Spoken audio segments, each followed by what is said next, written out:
জুলাই আগস্টের যে ঐতিহাসিক অভ্যুত্থান বা ঐতিহাসিকভাবে আওয়ামী লীগ সরকারের পতনে সবগুলা যারা আওয়ামী বিরোধী শক্তি ছিল তারা একত্রিত একটা টিম ছিল। তো সেই টিমের প্রথম টার্গেট ছিল শেখ হাসিনার পতন। তারা এটাতে সফল হয়েছে। এখন আসলে এই টিমগুলোর টার্গেট কি? রাষ্ট্র ক্ষমতা। তো যখন রাষ্ট্র ক্ষমতার ইস্যুটা আসে, ক্ষমতার ইস্যু আসে, 10 জন মিললে আমরা একজনকে সরাইলাম। এবার এই 10 জনই যখন ক্ষমতার দিকে আমাদের চোখ থাকবে, তখন তো 10 জন আর ক্ষমতায় যাবে না, একজন যাবে। তখন কি হবে? নিজেদের মধ্যে বিভেদ, কাটাকাটি, মারামারি। ছাত্রলীগকে আপনার এখন যতটা সহজ ভাষায় বৈষম্য বিরোধীরা কথা বলতে পারছে, ছাত্রদল নিয়ে এই ধরনের কথা বলতে পারবে? অনেকের পিঠের চামড়া থাকবে না ছাত্রদল যেই ধরনের ভূমিকায় যাচ্ছে।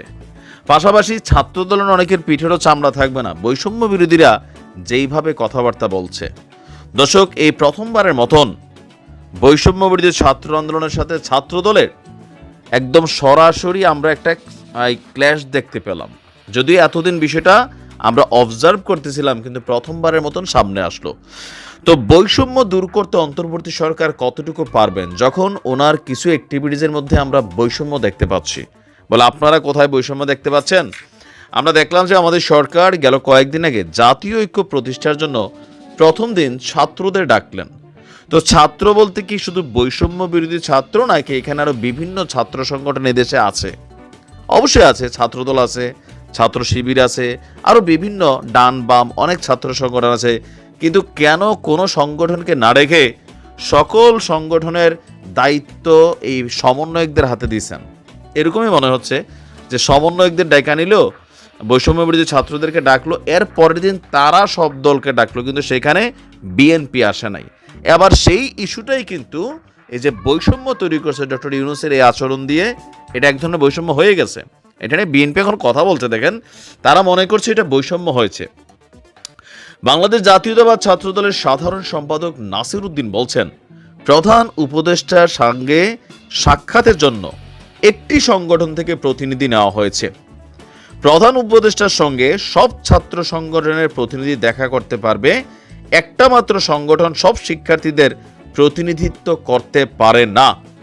সব সংগঠনকে আমন্ত্রণ না জানিয়ে বৈষম্য বিরোধী ছাত্র আন্দোলনের প্রতিনিধির সঙ্গে সাক্ষাতের তীব্র নিন্দা জানাচ্ছি। আমরাও মনে করি এখানে এই সিদ্ধান্তটা ডক্টর ইউনূসের অথবা বৈষম্য বিরোধীর যারা এখানে মাস্টারমাইন্ড এই প্ল্যানটা করছেন, আপনি জাতীয় ঐক্য করতে গিয়ে জাতীয় বিভেদ তৈরি করেছেন। এখানে প্রত্যেকটা ছাত্র সংগঠনগুলোর নিজস্ব গার্জিয়ান আছে। আপনি এখন যদি বলেন যে হাসনাত আর সার্জিসরে তোমরা সব সমন্বয়কদের গার্জিয়ান, তোমরা সব দলের গার্জিয়ান, এরা মানবে? মানলো? এই যে আজকে ক্লাসটা, এটাতে কি হচ্ছে? এই যে ঐক্য টৈক্য ধরে রাখার বিষয়টা ছিল হাসিনার পতনের পর, একসাথে মিলা চলার দরকার ছিল, আপনারা কি পারছেন? এখন তো নিজেরাই লাগালাগি শুরু করে দিচ্ছেন। আজকে আপনার মঙ্গলবার আন্তর্জাতিক মানবাধিকার দিবস উপলক্ষে জগন্নাথ বিশ্ববিদ্যালয় ছাত্রদলের আয়োজিত এক মানববন্ধনে কেন্দ্রীয় ছাত্রদলের সাধারণ সম্পাদক এই অভিযোগ তুলেছেন। বলা হচ্ছে যে বৈষম্য বিরোধী ছাত্র আন্দোলনের প্রতিনিধিরা অবশ্যই দেখা করতে পারে, কিন্তু প্রেস নোটের মাধ্যমে তা হবে না। আমরা ক্রিয়াশীল ছাত্র সমাজের 28টি সংগঠনকে আমন্ত্রণ দিয়েছিলাম সবার জন্য, কিন্তু বৈষম্য বিরোধী ছাত্র আন্দোলনকে দাওয়াত দেয়নি, কারণ তারা নিজেদের রাজনৈতিক সংগঠন ছাত্র সংগঠন মনে করে না। প্রধান উপদেষ্টার সঙ্গে ছাত্র প্রতিনিধি হিসাবে বৈষম্য বিরোধী ছাত্র আন্দোলনের যারা দেখা করেছেন তা শিষ্টাচার বহির্ভূত বলে আমরা মনে করি। তিনি বলছেন, আরেকটি সংগঠনকে দাওয়াত দেয়নি মানে শিবিরকে ইঙ্গিত করে সামাজিক যোগাযোগ মাধ্যমে যে প্রচারণা চালাচ্ছে এটাও নিন্দা জানাচ্ছি। এই ছাত্র সংগঠনটি অতীতে গোপন আতাতের মাধ্যমে রাজনীতি করছে, মানে শিবির ছাত্রলীগের ছদ্মবেশে রাজনীতি করছে, এটা তিনি বুঝাইছেন। খনি সংগঠন ছাত্রলীগ নিষিদ্ধ হওয়ার পর তারা এবার প্রকাশ্যে এসে রাজনীতি করছে, তাই আমরা সব সংগঠনের সঙ্গে তাদের আমন্ত্রণ জানাইনি, কারণ তারা স্বীকার করতে হবে আরও কোথায় কি। তো তিনি বলছেন যে এই 24-এর অভ্যুত্থানে ছাত্রদলের 100-র বেশি নেতাকর্মী প্রাণ হারিয়েছেন। তাছাড়া সারা দেশে কোনো সংগঠনের এত নেতাকর্মী গুলিবিদ্ধ হয়েছে বলেও কেউ দেখাতে পারবে না। তা আমার কাছেও মনে হচ্ছে বৈষম্য বিরোধী ছাত্র আন্দোলন যারা পরিচালনা করেছেন, এখন তারা অনেক ক্ষেত্রেই তাদের সাথে যে সহযোদ্ধারা ছিল তাদেরকে অ্যাভয়েড করছেন, স্কিপ করছেন। জাতীয় ঐক্য গঠন করতে গেলে আপনি এই সংগঠনগুলোকে স্কিপ করে একটা ঐক্য করবেন, টিকবে, থাকবে? 3 দিন আগে না ঐক্য হইলো, এখন কেন হয়তো ভাঙনের সুর? এখন বৈষম্য বিরোধী ছাত্র আন্দোলনের ব্যানারে যে ছেলেরা আছে এদের মধ্যে ম্যাক্সিমামই হয়তো শিবির, নয়তো ছাত্রদল অথবা অন্য দলের কিন্তু কানেক্টিভিটিতে ছিল। তো এখন যদি সবাই আলাদা হয় তাহলে বৈষম্য বিরোধী ছাত্ররা কাদেরকে নিয়ে এই রাজনীতিটা করবে?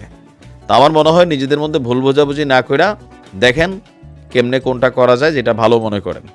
আর নয়তো কারোর পিঠের চামড়া কিন্তু কেউই রাখবে না।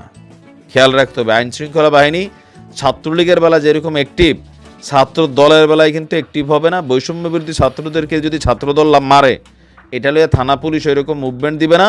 আবার ছাত্রদলটা যদি বৈষম্য বিরোধী ছাত্ররা মারে, এটাও পুলিশ পড়বে বিপদে। আমরা বর্তমান সিচুয়েশনটাকে ব্যালেন্স করে কথা বলছি, তো এগুলা কাম্য না। এই বৈষম্যকে দূর করাটাই যে আন্দোলনের লক্ষ্য ছিল, এর মাঝখানে এই বৈষম্যগুলো অবশ্যই নিজেদের মধ্যে ভাঙন সৃষ্টি করছে। ভালো থাকুন, আসসালামু আলাইকুম।